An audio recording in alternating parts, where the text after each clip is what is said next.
Center for joining us. Check out those sites, folks. They are fantastic. And I love the discussion we had. By the way, quick programming note. We were scheduled to have Michael Nunez from Gizmodo come on the show. He had a last-minute commitment. We wish him well. We'll never call him again, of course, but, you know, that's what happens in radio. He's dead to us. It's vendetta now. So, Russ, I know that you were listening intently to the interview with Dan Gainor, and you were telling me, Gene, we got to touch on some of this stuff because I got stuff to say. Let's talk about Facebook, Gene. But you don't have Facebook. Why should we talk about it?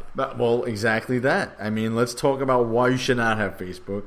First of all, I heard you basically saying that you don't think they did anything wrong. I just can't believe that's not what I said. That's not what I said. And for those guys who weren't paying attention or not following the news or been under a rock, Facebook is being accused of suppressing conservative ideas on their platform. Right, for taking their trending topics and actually removing the content curators removing stuff. Correct. And Gene, let me ask you some questions, Mr. Counselor. Do they? Is there a disclaimer anywhere on the front page of Facebook that says these trending topics are actually not what's trending; it's what we think should be trending? False premise. They can do whatever they want. They're a private company. They can, but it's obviously under false pretenses that they're putting things down that are supposedly trending when they're choosing what should be up there and trending. If they are on record somewhere, such as goonrecord.com. If they are on record somewhere saying, we pick trending topics based upon this algorithm that we use. Which is what they say. That's their statement that they put out. If that is what it is, and then they don't do that, then what Dan Gainor said is correct. There would be a consumer protection violation there. It's not criminality or anything like that. They get fined and then they move on. Again, what is the BFD here? What? I'm trying to understand. Unless you are... I mean, listen, Facebook is free to use. You can choose to use it, you choose not to use it. They choose trending topics. You can choose to look at them, you can choose not to look at them. You can go out and find your own news source yourself. The same thing with Twitter. Go out and find it yourself. Why do you need to go to the trending topics of what some company is telling you? By the way, and by the way, isn't this a democratic argument? You don't let companies speak, whatever. This is a company that's speaking. And it's choosing what they want to highlight and what they don't want to highlight. Why are we against corporations highlighting things when they're against conservatism, but we're okay with it when it's for conservatism? We're okay with Chick-fil-A and Hobby Lobby speaking politically when they need to, whether it's about contraception or whether it's about traditional values or whatever the case may be.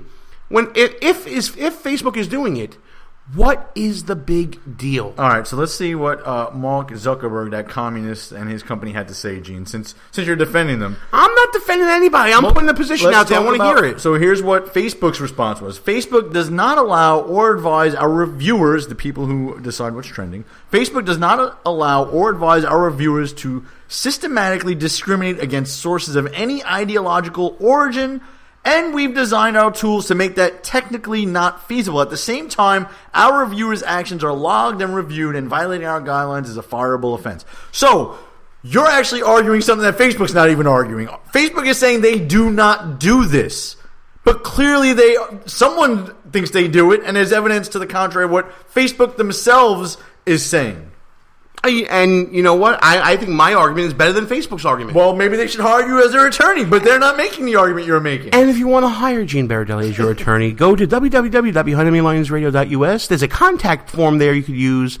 I'll be waiting. At the end of the day, Facebook is as close to a monopoly as you can get for what it does. You just mentioned that you're on Twitter and you don't care about Facebook. Guy, but Facebook is clearly different. It's almost a monopoly. But there's a market share there for them to all use for social media. And by the way, if I come to your house, I have to stay there by your rules.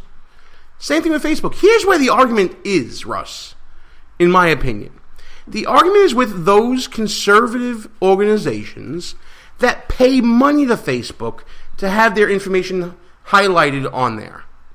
That's where the argument is. By the way, the definition of by the way, Russ, put your cans on because we got some company coming on the line right now. Oh, jeez. On the air right now, caller, who is this? Have you guys ever heard of the... hang on a second. Our headphones are out. Yak Attack? Give me a second here. Jesus. I got to see what happened here. What is going on? Caller, we hear you now. Go ahead. Bash Facebook and we're off the air. I don't know what happened. Yo, this is Yak the Nazi Slayer. How you doing? All right, Yak, how are you? Thanks for calling in. Can I quick comment about Facebook for a second? Yeah, go right ahead. Yeah, totally. You know something? Is this the same Facebook that blocks pro-Israel and pro-conservative websites, and they allow radical Black Lives Matter users and people use Facebook and pages that call for violence and intimidation, and they're cool with that, and they're cool with Palestinian pages that openly glorify stabbings and innocent Israelis and violence against innocent children and people. I mean, this is more than just blocking conservative pages and trying to manipulate and micromanage what people get to see, what people don't get to see. And I mean, this is used as a weapon against conservatives and against realists and rationalists all over the internet. This is their Marxist-Solinsky way of controlling stuff. I mean, this is a much bigger story about, do they have the right? Well, of course, I get it's a private company, but we are calling them out for their crap. That's basically what this is all about. Listen, I don't want a fairness doctrine, but let's call it what it is. Mark Zuckerberg, you slimy piece of crap. This is what you're all about. You okay, Yak, listen. Yak, I appreciate what you're saying, and I agree to an extent. However, if you continue to go to Facebook to see the latest cat meme, or to go to whatever group you want to talk to and talk to your friends and all that, then you too are perpetuating the problem a little bit. Facebook has over 1 billion people on it, and they are using it as their platform to promote whatever they want to promote. I understand what you're saying, and Russ is going to disagree with me. I'm going to let Russ talk next, then you can jump back in, Yak. But I'm thinking here that, again, what is the big deal? Facebook is doing what the hell they want to do, and you're choosing to support them and giving them the numbers so they can go to advertisers and make more money, and so their stock can go up, and they can still perpetuate that no matter what. Again, if that's what they're doing and they're a corporation, that's what they choose to do, and they're profiting from it, who am I to say anything? My choice as a conservative is, don't go on Facebook. Russ, go ahead. Yeah, but you can't just use the market to solve everything like that, Gene. Like I said, when a company basically has a stranglehold on a certain segment of the market, it doesn't matter what the consumer does at that point. That's like saying, think of anything you want to think of. That's like saying if one company in America owned every cow in the United States, and then they started doing certain things to beef that people disagree with, well, they could just stop buying beef. Well, they can't, because they own every freaking cow in the country. Punish them for their success. That's all you're doing is punishing them for their success. Monopolies are wrong. Yak had it right. Facebook promoted Black Lives Matter. They promoted Occupy Wall Street. They made them look like a much bigger organization than they really were. Facebook actually helped shape the news and direct the narrative. And that's no different from what the Marxist administration is doing right now, the latest scandal with the Iranian deal. Ben Rhodes has admitted that the media is filled with a bunch of stooges that'll put out whatever they want, and Facebook helped them along the way too by putting out false information about the deal with the Iranians during the process, which got the American people to get on board with Obama for a deal that's nonsensical and that the Iranians aren't even following. All right, now so Yak was 100% right. Yak, I know that there was another reason you wanted to call. I know you and Russ are buddy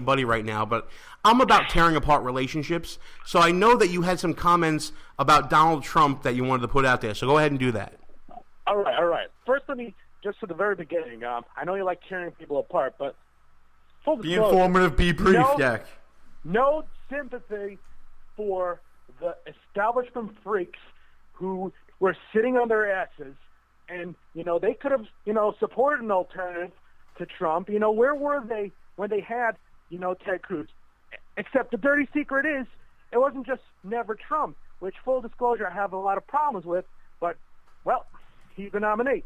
But it was really also a never Cruz. They wanted their flock of golden geese to be nominated. None of those people succeeded, so they were like, you know what, screw it.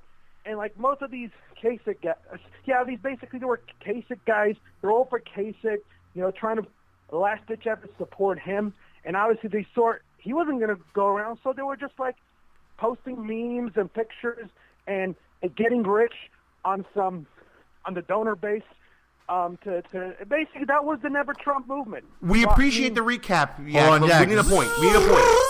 Fast forward. Point, Get to the... My point is, I begrudgingly am inching slowly towards Trump. I'm not there yet, but I am about to board the train. I'm just not there yet. And for all these the fellow Cruz conservatives, look, at this point, you didn't get Cruz. You're not getting the conservative you wanted. You're not. But you don't want Hillary. If you want to influence legislation, if you need a House and Senate, that means you need to win in the general election. That means a top to bottom ticket from Trump all the way down to your local congressman. And guess what? If you're not on board with him now, let's see, what if he wins without you? What if he wins without you? He's not gonna see it as a mandate that he needs to enact conservative legislation. What if Trump God forbid loses, and then you want these Trump people to support you in 2020? You think they're coming board? No, they're gonna remember that you let him dry. Someone brought up a good point. Nixon was not like Romney and Rockefeller. Nixon was smart and supported Goldwater, and although he lost, he was able to get the Rockefeller Republicans. He was able to get the build a coalition. He's running out of steam. Yak, you're running out of steam, man. I really got started, but hey, I'll let you jump back in. It's your I show. appreciate it. I appreciate it, pal. And listen, great call in. We'll send you your less government, more fun T-shirt very soon, pal. Thanks for calling in. I'm going to hang up on you now because, well, we got a little bit of show left. I gotta go. Bye. And listen, thanks, Yak, for calling in. He's one of those guys that was anti-Trump, and he's inching towards the Trump train, Russ. That's it. That's a good sign to me. Got to put him on timeout for a little while. But that's okay. Listen. That was 90% of a good drop-in point. It was great. So now, final thought time for Russ Gallo. Final thought on this topic, then I got one last final thought after. It's all you, pal, to the end. No, not all me. So listen, Donald Rumsfeld once said this during the Iraq War in the very beginning: you go to war with the army you got, not the army you wish you got. So all the people that were against Trump this whole time, listen. You got to go to war with the army you got. And guess what? I like this army. It's headed up by Trump. But when we talk about a possible cabinet and Supreme Court picks, we're looking at guys on the team like Giuliani, Chris Christie, Ted Cruz, Ben Carson, Carly Fiorina, Rick Perry, Newt Gingrich, John Kasich, Bobby Jindal. I can go on and on. John Bolton. You got a bunch of people that are on this team. Trump is no dummy. These guys are going to fill high-level cabinet posts, and some of them are on the Supreme Court. And there's more and more names to mention. So that's my final thought towards Yak's argument about Trump. And get on board, guys. Get on board for the big win. My quick final thought for the whole show. I want to thank everybody for listening. Thank Dan Gainor, NewsBusters, MRC, for coming on the show. Towards the end of the week here, folks, Invictus Games. Check them out. Support our veterans. And another organization I want you to check out. Go on Facebook. I'm telling you to go there. To the Warrior Angels Foundation. They have a great video up there talking about PTSD and traumatic brain injury. And they think that they have a way to help our veterans. And I agree with them. They've been on the show before. Check them out, folks.